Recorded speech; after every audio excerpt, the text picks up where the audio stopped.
வணக்கம். திடீர்னு நம்மளுடைய ஒன்றிய தலைவர் சைலண்ட் மோடுக்கு போயிட்டாருப்பா. ஆச்சரியமா இருக்கு. பிரான் பிரதிஷ்டான் அப்படின்னு சொல்றாங்கல்ல, ராமர் கோயில் திறப்பு விழா. அதாவது நகைக்கடை புடவை கடை மாதிரி ராமர் கோயில் திறப்பு விழா.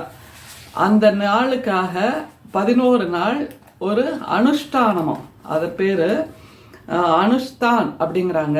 நான் கடைபிடிக்க போறேன், அதனால சைலண்ட் மோடுக்கு போறேன் அப்படின்ட்டாரு. ரொம்ப ஆச்சரியமாயிடுச்சு. அடடா, இது என்னது புதுசா இருக்கே, இவ்வளவு தூரம் பக்திமானாக இருக்கிறாரு, இவ்வளவு தூரம் சமய நம்பிக்கை உள்ளவராக இருக்கிறாரு, இவ்வளவு தூரம் ஆஸ்டெரிட்டின்னு ஒரு ஆங்கில வார்த்தை சொல்லுவாங்க. அதாவது இந்த மாதிரி மத சடங்குகளை, மத நம்பிக்கைகளை ரொம்ப தீவிரமா கடைபிடிக்கிற ஒருத்தரா இருக்காரே நம்முடைய ஒன்றிய தலைவர் அப்படின்னு ஆச்சரியமா இப்படி கணத்துல கை வச்சுட்டு பார்த்தோங்க. அப்ப அந்த வட இந்திய ஊடகத்துல செய்தி வருது, அந்த அனுஷ்தான் அப்படின்னா என்னெல்லாம் பண்ணுவாங்க, அதாவது விரதம் இருக்கும்போது என்னெல்லாம் பண்ணுவாங்க, இந்த மாதிரியான ஒரு விரதம் சைலண்ட் மோடுக்கு போகும்போது என்னெல்லாம் பண்ணுவாங்கங்கிறத அந்த ஊடகவியலாளர் பெரிய லிஸ்டா கொடுத்தாரு. அதெல்லாம் என்ன தெரியுமா? முதல்ல ஸ்லீப்பிங் ஆன் தி ஃப்ளோர், அதாவது தரையில தான் படுத்து தூங்கணும். ஓகே, அது ரொம்ப முக்கியம். ஏன்னா கட்டில், மெத்தை, பஞ்சு மெத்தை, இந்த மாதிரியான வசதிகள்லாம் வேண்டாம் அப்படின்ட்டு தரையில படுத்து தூங்குறது மிக முக்கியமான ஒண்ணு. அடுத்தது waking up early to pray to God, அதாவது அதிகாலையில எழுந்திருக்கணும். எதுக்கு? கடவுளிடம் வேண்டுவதற்கு அல்லது கடவுளிடம் பிரார்த்தனை செய்வதற்கு. ஓகே, அதிகாலையில் எழுந்திருக்கணும், கடவுள்கிட்ட பிரார்த்தனை செய்வதற்கு. இது ரெண்டாவது. அடுத்தது டூயிங் ஜப் அண்ட் மெடிடேஷன். ஜப்னா ஜபம், ஜபம் பண்ணணுமா திரும்ப திரும்ப கடவுள் பெயரை. அப்புறம் மெடிடேஷன், தியானம் பண்ணணும் அப்படிங்கிறது. இது மூணாவது, நாலாவது குவாலிஃபிகேஷன். அடுத்தது எக்ஸசைசிங் காம் அப்படின்னா அமைதியாக இருப்பதை பின்பற்றுவது, நிதானமாக இருப்பதை பின்பற்றுவது, உரத்து பேசாமல் இருப்பது, ரொம்பவும் நிதானமாக மனசுக்குள் ஆழ்ந்து போவது, இப்படியாக பல விஷயங்களை கடைபிடிக்கணும். அடுத்தது staying silent for some part of the day, கொஞ்ச நேரமாவது பேசாம இருக்கணும். ஒரு நாள்ல கொஞ்ச நேரமாவது பேசாம இருக்கணும், அது ரொம்ப முக்கியம். அடுத்தது eating little and only Satwik food. Eating little and only Satwik food, அதாவது சாத்வீக உணவை மட்டுமே உண்பது அப்படிங்கிறது. அடுத்தது ஈட்டிங் லிட்டில், மிக குறைவாக உண்பது அப்படிங்கிறது. இப்படியாக பல விஷயங்கள் இன்னும் கூடுதலா இருக்கு. Reading religious scriptures, maintaining clean. Reading religious scriptures, அதாவது இந்த மத சம்பந்தமான அல்லது இதிகாசம், புராணம், இந்த மாதிரி கதைகளை வாசிக்கிறது. Okay, reading religious scriptures. அடுத்தது மெயின்டைனிங் கிளென்லினஸ், தூய்மையாக தன்னை பராமரிப்பது, இப்படியாக ஒண்ணு. அடுத்தது டூயிங் ஒன்ஸ் ஓன் ஒர்க், அதாவது மற்றவர்களின் உதவியை நம்பாமல், மற்றவர்களின் உதவிக்காக எதிர்பாராமல், இந்த ஃபைலை கொண்டு அங்க வைங்க, இந்த பேனாவை மூடி வைங்க, அந்த பேனாவை எடுங்க அப்படிங்கிற மாதிரி எல்லாம் எதையும் சொல்லாமல் தன் வேலையை தானே செய்வது, இப்படியாக பல விஷயங்கள். அடுத்தது connect closely with Lord Ram. கடவுளுங்கிறவர் லார்ட் ராம் மட்டும்தான், அதனால அவரோட நெருக்கமாக தொடர்பை ஏற்படுத்திக் கொள்வது. எப்படி? சேட்டலைட் மூலமாவா இல்ல மொபைல் போன் மூலமான, மனசின் மூலமாக ஏற்படுத்திக் கொள்வது அப்படிங்கறத முக்கியம். ஓகே, அடுத்தது will visit many Ram temples to be close with Ram, அதாவது இயன்ற வரைக்கும் நிறைய ராமர் கோயில்களுக்கு போவது. எதுக்குன்னா, ராமர் கோயிலுக்கு போனாதாங்க நம்ம ராமரோட க்ளோஸா இருக்க முடியும் அப்படிங்கிற ஒரு உணர்வை உருவாக்குவதற்கு. இப்படின்னு 10 கட்டளைகள் நம்முடைய இந்த அனுஷ்டான் அப்படின்னு சொல்றாங்கல்ல, இதை தவத்தை அல்லது தனிமை தவத்தை மேற்கொள்வதற்காக சொல்கிறார்கள். இதை எல்லாத்தையும் நம்முடைய ஒன்றிய தலைவர் கடைபிடிக்க போறாருங்க. அதுதான் ரொம்ப சுவாரஸ்யம். 11 நாள் கடைபிடிக்கிறார். ஓகே, இந்த மாதிரியான விஷயங்களை கடைபிடிப்பதை பற்றி அவர் ஒரு ஆடியோ வெளியிட்டிருக்கார். அந்த ஆடியோல ஒரு 10 நிமிஷம் பேசுறாரு. அதுல குறிப்பா தன்னுடைய அம்மா இப்படியெல்லாம் ரொம்ப ரிலிஜியஸா பயஸா இருந்ததாகவும், அதனால் தான் அப்படி வளர்க்கப்பட்டு இப்போது தன்னிடமும் அந்த ஆன்மீகம் மேலோங்கி இருப்பதாகவும், அதுவும் இந்த மாதிரியான ஒரு புனிதமான பொழுதில் 140 கோடி மக்களின் சார்பாக நான் இங்கே இந்த வேலையை செய்கிறேன் என்று அவர் மிகப்பெரிய ஒரு ஆடியோவை வெளியிட்டிருக்காரு. ரொம்ப சந்தோஷம், மகிழ்ச்சி எல்லாமே. இதுல மிக முக்கியமா 1-2 விஷயத்தை டீகோட் பண்ணணுங்க. என்னன்னா, நம்முடைய சங்கராச்சாரியார்கள் சொல்றாங்க, மிக சமீபத்துல இன்னும் கொஞ்ச நாள்ல ராம நவமி வரப்போகுது, அப்போது இந்த ராமர் கோயிலை திறக்கலாம். அதுவரைக்கும் இதை இப்படி அரைகுறையாக செய்யப்பட்ட, அரைகுறையாக இன்னமும் கட்டி முடிக்கப்படாத ராமர் கோயிலை இந்த மாதத்தில் திறப்பது என்பது சரியாக இருக்காது அப்படின்னு சங்கராச்சாரியார்கள் சொல்றாங்க. அடுத்தது சொல்றாங்க, அங்கே பிரதமர் மோடி அந்த ராமர் சிலையை எடுத்துக்கொண்டு போய் உள்ளே பிரதிஷ்டை செய்ய நாங்கள் அதை பார்த்து கைதட்டணுமா அப்படின்ற அடுத்த கேள்வி கேட்கிறாங்க. அடுத்தது என்ன சொல்றாங்க, இந்த மாதிரியான மத சம்பந்தமுள்ள மத நம்பிக்கை உள்ள வேலைகளை செய்வதற்குத்தான் நாங்கள் இருக்கிறோமே, இதில் எதற்கு அரசு உள்ளே வருகிறது, இதில் எதற்கு அரசாங்கம் உள்ளே வருகிறது, இதில் எதற்கு பிரதமர் உள்ளே வருகிறார், இது எங்களுடைய வேலை தானே அப்படின்னு கேட்குறாங்க. சரி, இது எல்லாம் அந்த ட்ரஸ்ட் ஒன்று இருக்குல்ல, ராம் தீர்த் ட்ரஸ்ட்னு, அவங்க சொல்றாங்க இது எங்களோட வேலை, நாங்க தனிப்பட்ட முறையில் கட்டிக்கிட்டோம், அதனால் நீங்க இதுல தலையிடாதீங்க அப்படிங்கிறாங்க. உடனே சங்கராச்சாரியார்கள் என்ன கேட்குறாங்க, உங்களுக்கு வேணுங்கிறப்ப மட்டும் எங்கள்கிட்ட நின்று ஆசி பெற்று எங்களுடைய வாக்கு வங்கியை நீங்க உபயோகப்படுத்திக்கிட்டீங்கல்ல அப்படின்னு பிரதமர்கிட்ட கேட்குறாங்க. அப்படி எங்களுடைய வாக்கு வங்கியை நீங்கள் பயன்படுத்தி கொண்டீர்கள், அதை தவிர இந்த கோயிலுக்காக எங்கள்கிட்டயும் நிதி வாங்கினீங்களே, நிதி மட்டும் வேணும், ஆனா நாங்க அட்வைஸ் சொன்னா அது உடனே கசப்பாகுதா, அட்வைஸ் சொல்லிட்டா நீங்க இதுல தலையிடாதீங்கன்னு எப்படி சொல்றீங்க அப்படின்னு பல விவாதங்களை நம்முடைய சங்கராச்சாரியார்கள் முன்வைக்கிறார்கள். நாங்க முன்வைக்கலிங்க, நீங்கள் சங்கிகளே, நீங்கள் அதிகமாக நம்புகிற தலையில் தூக்கி வைத்து கொண்டாடுகின்ற அந்த சங்கராச்சாரியார்கள் உங்களை பார்த்து கேள்வி கேட்கிறார்கள். இது எதுக்குமே உங்கள்கிட்ட பதில் கிடையாது. ஓகே, அடுத்தது இன்னொன்று முக்கியமா சொல்றாங்க, மோடி அவர்கள் எப்படி இதை செய்ய முடியும் யோசிச்சு பாருங்க. அது அவர்களுடைய பிறப்பின் அந்த மேல் வர்ணம், நால் வர்ணம்னு சொல்றாங்கல்ல, அதற்கு எதிரானது, சனாதனத்துக்கு எதிரானது அப்படிங்கிறாங்க. அப்படின்னா இப்போ நம்முடைய ஒன்றிய தலைவர் மோடி அவர்கள் மிகவும் பிடிவாதமாக இந்த திறப்பு விழாவை நான் தான் செய்வேன், இந்த திறப்பு விழாவுக்காக ராமர் கோயிலுக்குள் ராமர் சிலையை நான் தான் தூக்கிட்டு போவேன் அப்படின்னா இது எதை சொல்லுகிறது என்றால், ஆலய நுழைவு போராட்டம் என்று நம்முடைய தந்தை பெரியார் வைக்கம் போராட்டம் முன்னெடுத்தாரே, அந்த விளைவாகத்தான் இப்போது நம்முடைய மோடி அவர்களால் இந்த கோயிலுக்குள் இந்த சிலையை தூக்கி கொண்டு செல்ல முடிகிறது. அதை யோசிச்சு பாருங்க. இல்லைனா மோடி அவர்களும் இந்திய பிரதமர் அவர்களும் ஒன்றிய தலைவர் அவர்களும் கோயிலுக்குள் நுழைந்திருக்க முடியாது, கோயில் சிலையை தொட்டிருக்க முடியாது, கோயில் சிலையை தூக்கி கொண்டு போய் உள்ளே பிரதிஷ்டை செய்ய முடியாது. கோயில் இந்த கட்டுமானம் ஆரம்பித்த அன்றைக்கு கூட மோடி அவர்கள் தான் முன்னணியில் உட்கார்ந்து இந்த பூஜையை முன்னெடுத்தார். அதற்கே நம்முடைய தந்தை பெரியார் தானே பயன்பெற்றிருக்கிறார். யோசிச்சு பாருங்க.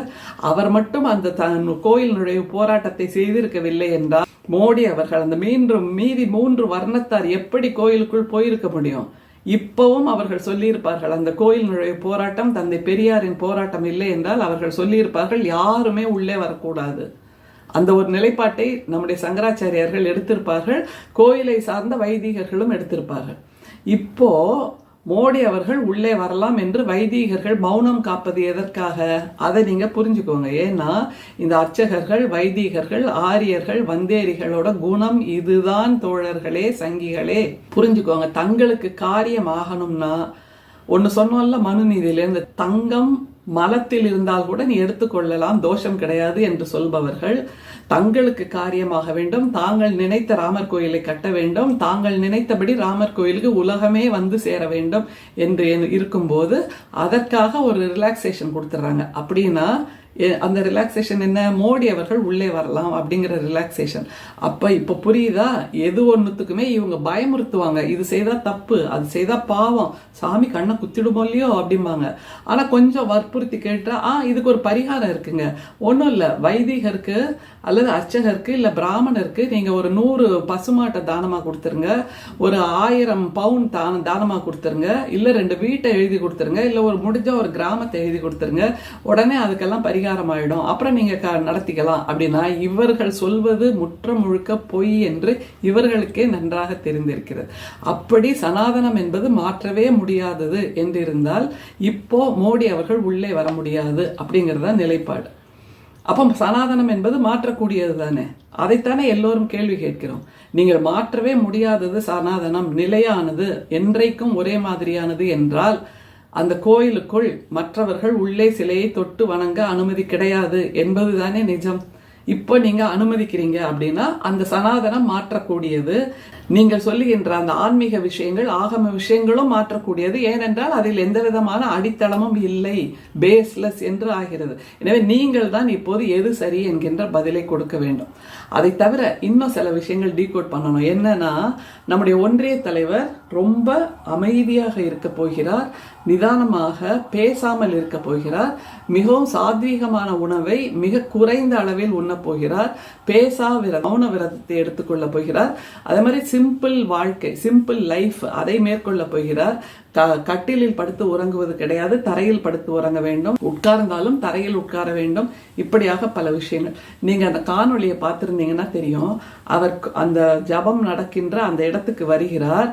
அதே ஆர்ப்பாட்டத்தோடு வருகிறார். வருகின்ற வழியில் அவருக்காக சிவப்பு கம்பளம் விரிக்கப்பட்டிருக்கிறது சங்கிகளே. அதை தவிர அந்த காட்சியை ஏன் படம் பிடிக்க வேண்டும்? தவம் செய்பவர்கள், தனிமையை விரும்புபவர்கள், அல்லது எந்த விதமான ஆர்ப்பாட்டமும் இல்லாமல் எளிமையாக தவம் இருக்க போகிறேன் என்று சொல்பவர்களுக்கு எதற்கு 100 கேமராவை வச்சு திசை கொன்றாக இருந்து அவர் வருகையை, அவர் வணங்குவதை, அவர் உட்காருவதை, அவர் எழுந்திருப்பதை, அவர் அந்த இதை தொட்டு கண்ணில் இப்படி ஓரமா ஒத்திக்கிறார். அதையெல்லாம் படம் பிடிப்பதற்கு எதற்கு 100 கேமரா? அப்ப இது பேர் எளிமையா? அது ஒரு கேள்வி இருக்குல்ல. எளிமை என்றால் இதுதானா? 100 கேமரா வச்சு படம் பிடிச்சுக்கிட்டு நடந்து வரும்போது சிவப்பு கம்பள வரவேற்பு. தவம் செய்பவர்கள் எல்லோருக்கும் சிவப்பு கம்பள வரவேற்பா? நீங்கள் தவம் செய்ய போகிறீர்கள், தனிமையில் இருக்க போகிறீர்கள்னா அப்ப எல்லாருக்கும் உண்டானதானே நமக்கும். எளிமையாக இருக்க போகிறேன் என்று சொல்லிவிட்டு நீங்கள் உட்கார்ந்து நீங்க அந்த புகைப்படத்தை பாருங்க. இவரோடு சேர்ந்து மந்திரம் சொல்பவர்கள் எல்லோரும் உட்கார்ந்து இருக்கிறார்கள். எல்லோரும் சமம் என்று இறைவனின் முன்னால் உட்கார்ந்து இருக்கின்ற அந்த நிலையிலும் நம்முடைய ஒன்றிய தலைவருக்கு போடப்பட்டிருக்கின்ற அந்த ஆசனம் என்பது மற்றவர்களை விட 2 மடங்கு அந்த மெத்தை அல்லது குஷன் அதை போட்டு உட்கார்ந்து இருக்கிறார்கள். மற்றவர்கள் ஒரே ஒரு குஷன் போட்டு அவரை விட கீழான நிலையில் உட்கார்ந்து இருக்கிறார்கள். இது எப்படி எளிமையாகும்? இது எப்படி கடவுளுக்கு நெருக்கமான ஒரு செயலாக முடியும்? யோசிச்சு பாருங்க. அதே மாதிரி லார்ட் ராம் என்று சொல்கிறார். லார்ட் ராம் மட்டும்தான் தெய்வமா அப்படிங்கிற ஒரு கேள்வியை பொதுமக்கள் கேட்கிறாங்கல்ல, நடுநிலையாளர்கள் கேட்கிறாங்க, மதச்சார்பற்ற மனநிலை உள்ளவர்கள் கேட்கிறாங்க. இஸ்லாமியர்களுக்கும் அவர்களுடைய தெய்வம் இருக்கிறது, கிறிஸ்தவர்களுக்கும் அவர்களுடைய தெய்வம் இருக்கிறது, பௌத்தர்களுக்கும் இருக்கிறது, பஞ்சாபியர்களுக்கும் இருக்கிறது, எல்லோருக்கும் இருக்கிறது. அப்படி என்றால் ராம் மட்டும்தான் தெய்வம் என்று மற்ற அரசியல் கட்சிகளை நீங்கள் ஒரு மூலையில் தள்ளுவது அல்லது எலிப்பொறிக்குள் சிக்க வைப்பது எதற்காக என்கின்ற உங்களுக்கு நம்பிக்கை இருக்கிறது. நீங்கள் போய் கொண்டாடி கொள்ளுங்கள். இதை எதற்கு அரசியல் கட்சிகள் மீது திணிக்கிறீர்கள்? நீங்கள் வந்தால்தான் தேசபக்தி, நீங்கள் ஒத்துக்கொண்டால்தான் கடவுள் பக்தி என்பதான அந்த மாய வார்த்தையை நீங்கள் ஏன் பயன்படுத்துகிறீர்கள்? அது ஒரு மிகப்பெரிய கேள்வி. அதை தவிர அந்த 10 நிமிஷம் உரை இருக்குல்ல நம்முடைய பிரதமர் பேசினது, அதுல என்னுடைய அம்மா இப்படியாக ஒரு புனிதமான சிந்தனையோடு இருந்தார், அதனால் நானும் இப்படி உருவாகி இருக்கிறேன் என்றால் ஒரு கேள்வி இருக்கிறது பெண்களுக்கு. முக்கியமாக என்னன்னா, இந்த மாதிரி இறைவனை பற்றி நம்பிக்கொண்டே இறைவனை பற்றி மட்டுமே சிந்தித்துக் கொண்டே இருப்பவர்கள் தான் புனிதமானவர்கள் என்றால், படித்து இப்போது நிலவுக்கே விண்கலத்தை அனுப்புகின்ற அந்த பெண்கள் எல்லாம் புனிதமற்றவர்களா? அவர்கள் எல்லா நேரமும் ஜபமாலையை ஊர்த்தி கொண்டு இருப்பதில்லையே. செய்கின்ற வேலையைத்தானே தெய்வமாக செய்கிறோம், செய்கின்ற கடமையைத்தானே இறை வழிபாடாக செய்கிறோம். அப்படின்னா வெறுமே சும்மா உட்கார்ந்து பூஜை செய்வது அல்லது ஜபமாலையை உருட்டுவது என்பதுதான் புனிதம் என்றால் இது எவ்வளவு பிற்போக்குத்தனமான வாதம். அல்லது அப்படி இல்லாத பெண்கள் மன உளைச்சலுக்கு ஆளாக வேண்டும். ஐயோ நான் இப்படி இல்லையே, அப்படின்னா நான் தப்பு செய்கிறேனா என்கின்ற ஒரு கேள்வியை அவர்களுக்குள் நீங்கள் விதைக்கிறீர்கள் என்பதை புரிந்து கொள்ள வேண்டும். எனவே இப்படிப்பட்ட வாழ்வை வாழ்ந்தால் மட்டும்தான் அது புனிதம் என்று நீங்களாகவே எப்போது பார்த்தாலும் எதையும் கட்டமைத்து அதை எல்லாருக்குமான ஒரு சட்டமாக திணிக்கின்ற அந்த வேலையை நம்முடைய ஒன்றிய தலைவர் நிறுத்தி கொள்ள வேண்டும். அல்லது இன்னொன்று செய்யலாம். இப்படியாக எனக்கு தவத்தில் ஆர்வம் இருக்கிறது, எளிமையான வாழ்வில் ஆர்வம் இருக்கிறது என்று சொல்கின்றவர் இன்னொன்னையும் செய்யலாம். அவர் சொல்றாரு, மிக எளிமையான உணவை சாப்பிட போகிறேன், அதான் சாத்வீகமான உணவை சாப்பிட போகிறேன் அப்படிங்கிறாருல. ஒரு மிக முக்கியமான விஷயத்தை டீகோட் பண்ணலாங்க. அதாவது தரையில் படுக்க வேண்டும் என்கிறார். இந்தியாவில் இருக்கின்ற பல ஏழை குடிசைகள் படுப்பதற்கு கட்டில் வைத்திருப்பதில்லை, படுப்பதற்கு மெத்தை வைத்திருப்பதில்லை. அவர்கள் அத்தனை பேரும் ஏழை மக்கள் தரையில் தான் படுக்கிறார்கள், பிளாட்பாரத்தில் படுத்து உறங்குகிறார்கள், வீடுகள் இல்லாமல். எத்தனையோ பேர் கோடிக்கணக்கான ஏழைகள் தரையில் தான் படுத்து உறங்குகிறார்கள். அதே மாதிரி மிக எளிமையாக கொஞ்சம் போல சாத்வீக உணவை உண்பேன் என்கிறார் நம்முடைய ஒன்றிய தலைவர்.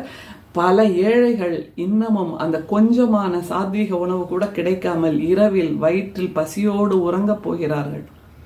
அதை யாரால் மறுத்துவிட முடியுமா? அதே மாதிரி எல்லா நேரமும் ஜபம் செய்ய வேண்டும் என்கிறார்கள். எனக்கு ஒரு நல்ல வாழ்க்கையை கொடு, எனக்கு ஒரு நல்ல வேலையை கொடு, எனக்கு ஒரு நல்ல எதிர்காலத்தை கொடு என்று இந்த ஏழைகள் ஜபம் செய்து கொண்டிருக்கிறார்கள்.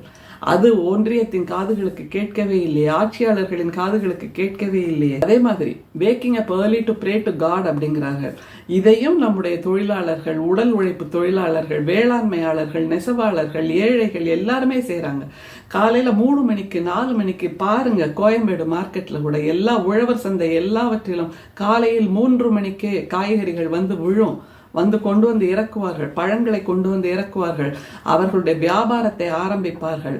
அப்படி என்றால் வெறுமே கண்ணை திறந்து கொண்டு ஜபம் பண்ணுவதை விட இப்படி உழைப்பில் நம்பிக்கை வைத்து அதிகாலை 3 மணிக்கு கோயம்பேடு மார்க்கெட் ஆகட்டும் அல்லது எந்த பூ மார்க்கெட் ஆகட்டும் அல்லது பால்காரர்கள் காலையில் 3 மணிக்கே எழுந்து போய் பால் கறப்பது, அல்லது காலையில பால் போடுறாங்களே நம்ம வீட்டுக்கெல்லாம், அவங்கெல்லாம் எத்தனை மணிக்கு இங்க எழுந்திருக்கிறாங்க? அதிகாலை 3 மணி 4 மணி. அதே மாதிரி நம்ம வீட்டுக்கு நியூஸ் பேப்பர் போடுறாங்களே, அவங்கெல்லாம் எத்தனை மணிக்கு எழுந்திருக்கிறாங்க? எனவே இறைவனின் பெயரால் காலையில் 3 மணிக்கு எழுந்திருப்பேன், அதிகாலையில் எழுந்திருப்பேன் என்பதெல்லாம் வெத்து வார்த்தை, மாய் மாலம். இப்படியாக எழுந்திருப்பதை தினசரி வாழ்க்கையாக கொண்டிருக்கின்ற ஏழைகள், எளியவர்கள் எத்தனையோ பேர் இருக்காங்க நம்ம நாட்டில். அதே மாதிரி இன்னொன்று என்ன, staying silent for some part of the day, eating little, reading religious scriptures. இறை நம்பிக்கை உள்ள புத்தகங்களை வாசிப்பதை விட மனிதர்களை நேசித்தால் அதுதான் உண்மையான இறைபக்தி. மனிதர்களை நேசிப்பதை விட்டு விட்டு வெறுமே புத்தகத்தை கையில வச்சுட்டு கடகடகடன்னு வாசிக்கிறதுனால உங்கள் மனம் தூய்மையாக ஆகிறது என்று நீங்கள் நம்பினால் அது மாதிரியான ஒரு நம்பிக்கை இல்லாத வாதம் வேறு எதுவுமே இருக்க முடியாது. Doing once own work. எல்லோருக்கும் இப்படி கை பிடித்து விட, கால் பிடித்து விட, தலையை பிடித்து விட, அல்லது ஷூ மாட்டி விட, செருப்பு மாட்டி விட, தலையில் கிரீடத்தை வைத்து விட என்று ஆட்கள் கிடையாது. அவரவர் வேலையை அவரவர் தான் செய்து கொண்டிருக்கிறார்கள். இந்தியாவில் பல இடங்களிலும் பல குடும்பங்களிலும் கோடீஸ்வரர்கள், ஒன்றிய தலைவரின் நண்பராக இருக்கக்கூடிய கோடீஸ்வரர்களுக்கு வேண்டுமானால் இப்படியான வாய்ப்புகள், வாழ்க்கை கிடைத்திருக்கலாம். எல்லோருக்கும் அது கிடைக்காது. அதே மாதிரி will visit many Ram temples to be close with Ram என்கிறார். ராமர் கோயிலுக்கு சென்று ராமரை தேடுவதை விட ஏழை எளிய மக்களிடம் சென்று அவர்கள் மனதில் உறைந்திருக்கின்ற ராமரை தேடினால் அதுதான் கோடி புண்ணியம். அதை யாராவது சங்கிகளே நீங்க போய் ஒன்றிய தலைவருக்கு சொல்லுங்க, எளிமையாக வாழப்போகிறேன் என்று சொல்பவர் 100 கேமராவை சுற்றி வர வச்சுக்கிட்டு எளிமையாக வாழ்ந்துட்டு இருக்கிறார். மிகவும் பொருட்செலவில் எளிமையாக வாழ்ந்து கொண்டிருக்கிறார் நம்முடைய ஒன்றிய தலைவர். இந்த 11 நாள் மௌன விரதம் என்கிறார். ஒரு பிரதமரின் வாழ்க்கையில் 11 நாள் என்பது மிக மிக மிக நீண்ட காலம். 11 நாட்கள் என்பது எத்தனையோ விதமான முடிவுகளை எடுக்க வேண்டிய நேரமாக இருக்கும், எத்தனையோ விதமான கொள்கை முடிவுகளை சொல்ல வேண்டிய நேரமாக இருக்கும், எத்தனையோ விதமாக வெளியுறவு கொள்கையில் பேச வேண்டிய நேரமாக இருக்கும். அதையெல்லாம் ஒத்தி வைத்துவிட்டு நான் மௌனத்தில் இருக்கிறேன், நான் விரதத்தில் இருக்கிறேன், தவத்தில் இருக்கிறேன் என்பது பிரதமர் வாழ்க்கைக்கு பொருந்தாது. அதனால் சங்கிகளே நீங்க இன்னொன்னு சொல்லுங்க, இப்படியாக நீங்கள் தவத்தில் அதிகமாக ஆர்வத்தில் இருக்கிறீர்கள், இறையில் அதிகமாக ஆர்வத்தில் இருக்கிறீர்கள், ராம் மீது அதிகமாக ஆர்வத்தில் இருக்கிறீர்கள். ஒன்று பண்ணுங்க, நீங்க ஒன்றிய தலைவரே, அன்பான பிரதமரே, உங்களுக்கு நாங்கள் ஒரு வேண்டுகோள் விடுக்கிறோம். என்னன்னா, நீங்க ஒரு ஆசிரமம் ஆரம்பிச்ச சங்கராச்சாரியார் மாதிரி மோடி ஆச்சாரியார் என்ற சாமியாராக மாறிவிடுங்கள். இந்தியா பிழைத்து போகட்டும். பிரதமர் வேலை என்பது இப்படியான வேலைகளுக்கு, இப்படியான ஜபம் உருட்டுவதற்கு, இப்படியான காவி உடை அணிவதற்கான வேலை இல்லை. அது வேறு ஒரு தளத்தில், வேறு ஒரு களத்தில் இயங்குவது. அதில் மக்கள் நேயம்தான் அதிகமாக இருக்க வேண்டுமே தவிர ராமர் மீதான அந்த நேயம் இல்லை என்பதை அவருக்கு யாராவது எடுத்து சொல்லுங்க. அப்படி அவர் தயாராக இருந்தால் நிச்சயமாக நித்யானந்தா ஒரு கைலாஸ் உருவாக்கியதை போல் நம்முடைய ஒன்றிய தலைவருக்கும் ஒரு புதிய தேசத்தை உருவாக்கி தர அவருடைய நண்பர்களே தயாராக இருப்பார்கள். அப்படி உருவாகிறதா என்று பார்க்கலாம். இந்தியா பிழைத்து போகட்டும். இந்தியாவின் பிரதமர் பதவி, இந்தியாவின் ஒன்றிய தலைவர் பதவி வேறு யாராவது மக்கள் நலம் சார்ந்த, இந்தியா கூட்டணியில் இருந்து வருகின்ற மக்கள் நலம் சார்ந்த ஒரு தலைவருக்கு நிச்சயமாக கிடைக்கும். அதற்கு நாம் அத்தனை பேரும் உரத்து குரல் கொடுப்போம். நம்முடைய முதல்வரோடு துணை நிற்போம். நன்றி, வணக்கம்.